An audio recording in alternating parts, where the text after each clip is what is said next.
राजस्थान की तपती दोपहर में धूल भरी सड़क के किनारे एक पुराना सुनसान गांव पड़ा था।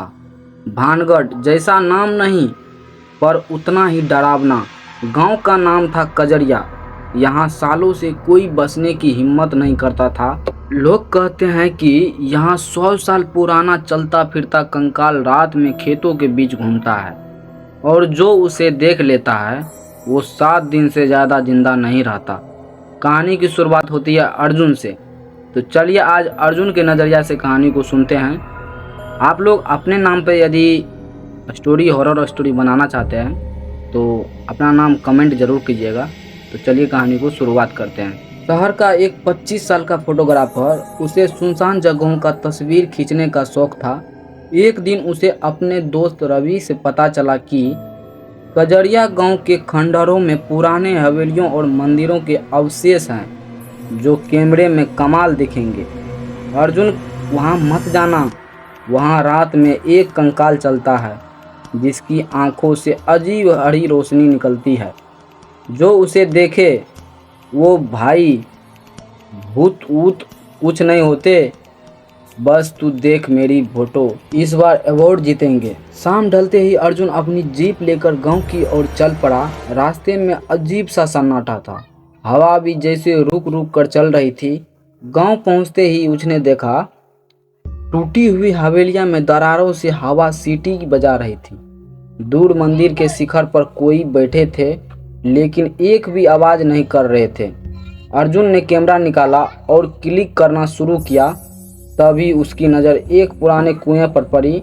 कुएं के चारों ओर जमीन पर अजीब सी सफ़ेद रेखाएं बनी थी, जैसे किसी ने हड्डियों के टुकड़े से घेरा बनाया हो। वो पास जाकर फोटो लेने ही वाला था कि उसके कानों में किसी के धीरे धीरे चलने की आवाज़ पड़ी।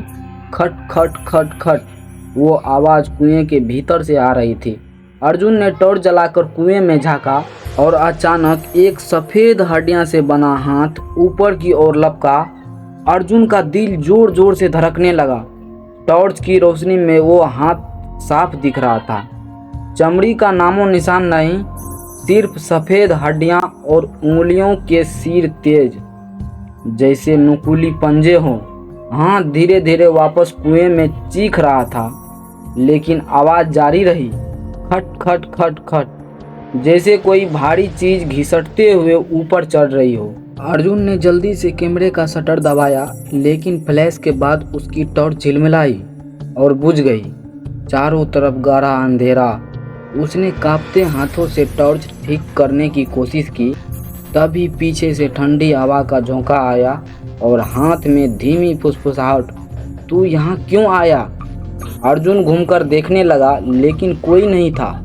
फिर अचानक उसके पीछे भारी कदमों का आहट, खट खट खट खट। उसने घबरा कर कैमरे का फ्लैश दबाया और पल भर के लिए सामने जो दिखा, उसकी रीढ़ में बर्फ दौड़ गई और पूरा कंकाल था, लंबा झुका हुआ, और उसकी खोखली आंखें में हरी रोशनी जल रही थी।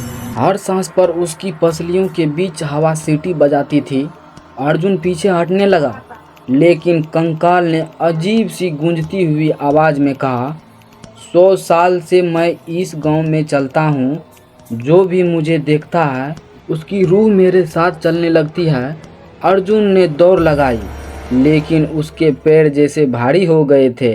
कंकाल धीरे धीरे उसके पीछे आ रहा था, फिर भी हर कदम पर वो करीब महसूस कर रहा था। गांव के बाहर जाते जाते अर्जुन ठोकर खाकर गिरा और उसकी हथेली किसी ठंडी नुकीली चीज से टकराई। उसने देखा जमीन में आधी धसी हुई एक पुरानी चांदी का चेन थी, जिस पर अजीब चिन्ह बने थे। जैसे ही उसने चेन उठाया, कंकाल की चीख हवा में गूंज गई और अचानक वो गायब हो गया।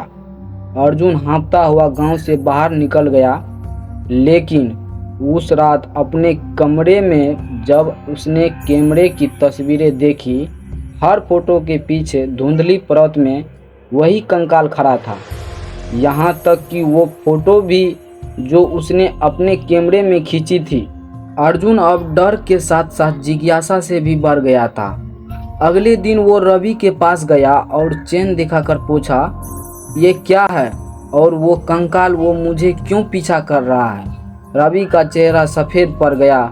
उसने धीमे स्वर में कहा, ये चेन एक गांव के जमींदार भिखाराम की है। 100 साल पहले वो बेहद क्रूर आदमी था।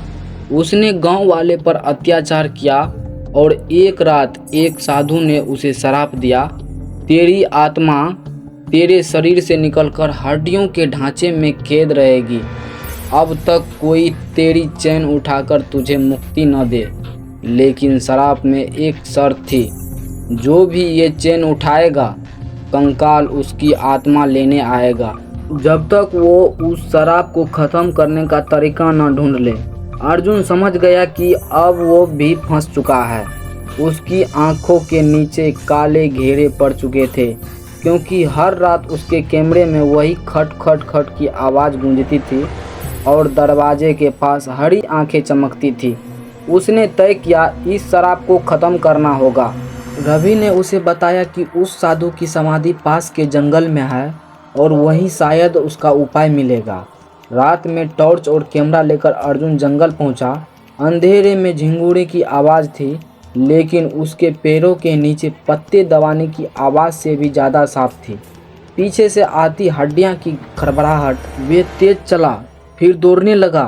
पैरों के बीच उसे एक टूटा फूटा मंदिर दिखा, जिसके बीच में एक पत्थर की समाधि थी।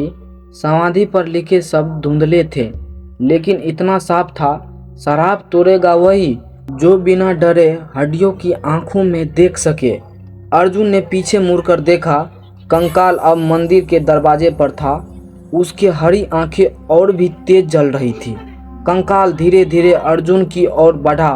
उसकी पसलियों हर कदम पर चरमराती थी। अर्जुन समझ गया अब भागने से कुछ नहीं होगा। उसने कांपते हाथों से चैन निकाली और कंकाल की आंखों में देखने लगा। पल भर के लिए उसके दिमाग में अजीब अजीब दृश्य आने लगे। 100 साल पुराना गांव, भिखाराम के जुल्म, गांव वाले की चीखें और वो साधु जो शराब दे रहा था। कंकाल गुड़गुड़ाई, तू नहीं देख पाएगा, तेरी रूह मेरी होगी। लेकिन अर्जुन ने नज़र नहीं हटाई। उसकी टॉर्च की रोशनी सीधी कंकाल की ओर में पड़ी। अचानक हरी रोशनी सफ़ेद होने लगी और कंकाल चीख उठा। उसकी हड्डियां टूटने लगी, जैसे किसी अदृश्य ताकत ने उन्हें चूर कर दिया हो। आखिरी चीख के साथ कंकाल का शरीर राख बन गया और हवा में उड़ गया। चैन चमक कर 2 टुकड़े में टूट गई।